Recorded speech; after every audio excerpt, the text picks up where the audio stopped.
Bonjour à tous, mon nom est Sébastien et aujourd'hui je vais interviewer Ellie, ici présent, doctorant à Toulouse. Bonjour Ellie. Bonjour Sébastien. Donc oui, Donc, ouais, je vais te demander de te présenter, de parler un peu de toi, de ta formation. ouais.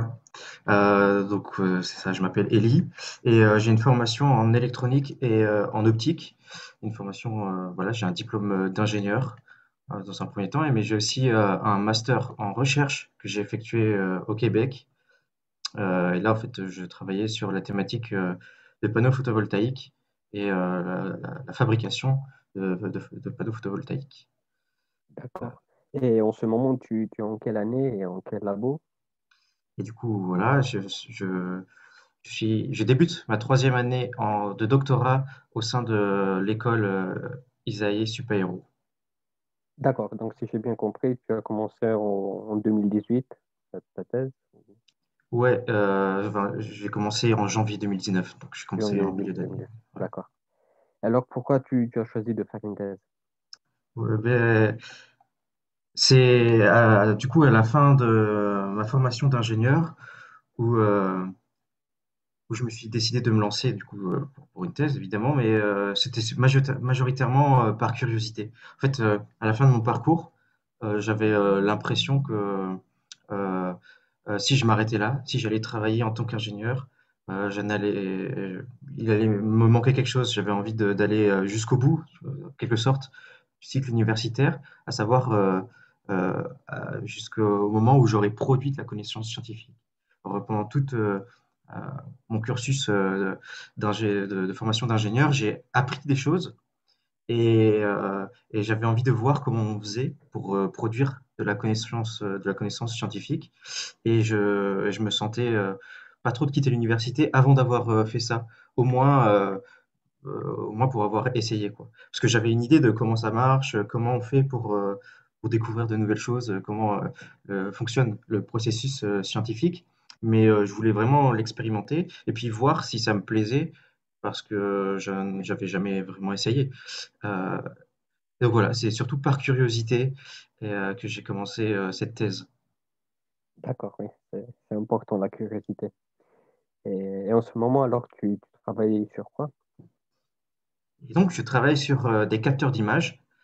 C'est un peu dans la continuité optique électronique que j'avais commencé au Québec avec les panneaux photovoltaïques, sauf que là, je travaille sur une technologie qui prend des photos, une technologie qui se trouve dans les téléphones, hein, et même celle qui me permet d'être filmé à l'écran, vous pouvez me voir à l'écran. Voilà, donc, je travaille exactement sur ce genre de technologie-là. Et ce que j'essaye de faire, c'est d'améliorer la sensibilité de ces appareils dans le domaine spectral de l'infrarouge. Donc c'est un domaine invisible pour nous à l'œil nu et du coup qu'on peut rendre visible par la technologie euh, et donc par ces appareils photo-là. Et donc j'utilise des outils de simulation optique pour trouver de nouvelles architectures qui permettent d'améliorer la sensibilité de ces capteurs dans l'infrarouge. D'accord. Est-ce que tu pourrais nous décrire comment se déroulent tes journées de travail? C'est un peu difficile de définir une journée type de doctorant. Je pense que la seule constante dans mes journées, c'est le café. C'est les pauses café, mais ouais, ça dépend beaucoup de la situation, mais disons qu'il y a quand même des choses qui reviennent. Par exemple, ça m'arrive de passer des journées entières le nez dans les bouquins de physique et d'électronique parce que je suis bloqué sur une problématique que je comprends pas très bien. Et du coup, bah, je passe mon temps à essayer de comprendre cette problématique et à lire des bouquins. Euh, D'autres fois, je passe toujours mes lectures à lire, mais là, plutôt des articles de d'autres scientifiques qui ont publié sur le même sujet que moi. Ça, c'est pour rester à la page et pour essayer d'ajuster mon travail en fonction de ce qui se fait dans mon domaine. Et puis, sinon, une grosse partie de mon temps, effectivement, c'est quand même dédié à la mise en place d'expériences. Donc moi, je travaille par simulation. Donc c'est des expériences, disons, particulières parce qu'elles sont menées que sur l'ordinateur. Mais, euh, mais donc je passe du temps à programmer ces expériences. Qu'est-ce que je vais tester? Quels paramètres je vais bouger? euh, qu'est-ce qui pourrait me permettre de déterminer si mon idée est une bonne idée ou une mauvaise idée, et puis à lancer le plan expérimental et à régler tous les soucis et un peu de technique autour de ça également. Voilà. Ça a l'air très intéressant.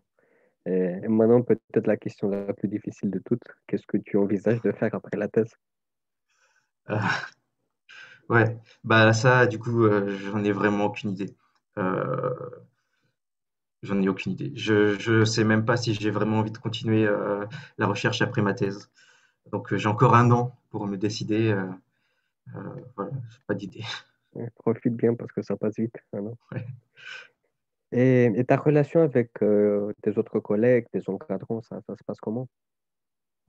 Et bien avec les autres doctorants, je trouve que on a noué une relation assez spéciale euh, parce que on est tous doctorants et on passe tous par les mêmes galères. Euh, Voilà, le projet d'une thèse, c'est quand même quelque chose d'assez personnel, hein. On passe 3 ans sur le même sujet à creuser et à étudier tout ce qui se fait autour de notre problématique. On devient spécialiste dans un seul domaine. Pas beaucoup de monde ne peuvent nous comprendre parce qu'on est trop spécialisé. Euh, et voilà, je veux dire, c'est quand même un monde assez particulier, le doctorat. Et du coup, côtoyer d'autres personnes qui font la même chose que nous, c'est sûr que ça crée des liens euh, voilà, particuliers. Et par exemple, voilà, quand on a passé une journée où on est totalement découragé parce qu'on est bloqué sur une problématique, et ben, euh, on sait que d'autres doctorants aussi passent par ces phases-là et on est plus à même de compatir et de comprendre et d'aider la personne. Voilà. Je trouve que ça crée des relations assez particulières et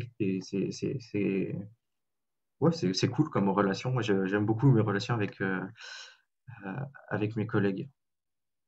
Oui, c'est clair, le monde de la recherche, c'est assez particulier comme milieu. Et à ton avis, quelles seraient les qualités d'un bon chercheur? Eh bien, on en a, ouais, on a, là, on l'a mentionné à mon introduction, mais je pense qu'une des qualités primordiales, c'est la curiosité, l'envie de comprendre et de creuser un sujet jusqu'au bout. Euh, Parce que, ouais, si le travail d'ingénieur, c'est un travail très pragmatique, j'ai une problématique, il faut que à la fin de la journée, ça fonctionne. Le travail d'un chercheur, c'est plutôt, OK, ça fonctionne, ou d'ailleurs ça ne fonctionne pas, mais je veux comprendre pourquoi ça ne fonctionne pas. Euh, et donc, il faut avoir cette envie de creuser, d'être curieux et d'aller un peu juste au-delà de oui, ça marche, non, ça marche pas, c'est pourquoi ça marche. Et ensuite, il y a une chose que moi, j'ai personnellement découvert pendant euh, mes 2 années de doctorat, là, c'est une qualité que je pensais avoir, mais qui finalement, pas tant que ça, la rigueur. Je pensais être quelqu'un de plutôt rigoureux, mais au final, quand je me suis rendu compte de toute l'exigence que demande euh, la recherche, je me suis rendu compte que j'avais encore des progrès, beaucoup de progrès à faire dans mon travail et de la rigueur de mon travail. Voilà, il faut tout analyser. C'est-à-dire, quand vous présentez quelque chose devant un collègue, il faut que vous soyez sûr de ce que vous présentez. Donc, il faut tout analyser, il faut revoir, il faut arriver avec des arguments béton devant ses collègues si on avance quelque chose, euh, surtout si c'est quelque chose de nouveau. Et ça m'emmène à une autre qualité, je pense, c'est l'humilité, parce que voilà, on va être constamment critiqué, parce que c'est comme ça que fonctionne la recherche. Quand quelqu'un avance une nouvelle idée, et ben on la critique pour voir si elle tient bon, si elle tient les critiques, et si elle tient les critiques, euh, et bien on peut la considérer comme étant une bonne idée. Euh, et du coup, il faut savoir endurer ça, il faut savoir endurer les critiques, il faut savoir se remettre en question aussi et réaliser quand notre idée n'est pas forcément une très bonne idée. Euh, donc pour la dernière minute qui me reste, j'aimerais vous illustrer ça avec un diaporama que je vais vous partager. Hop.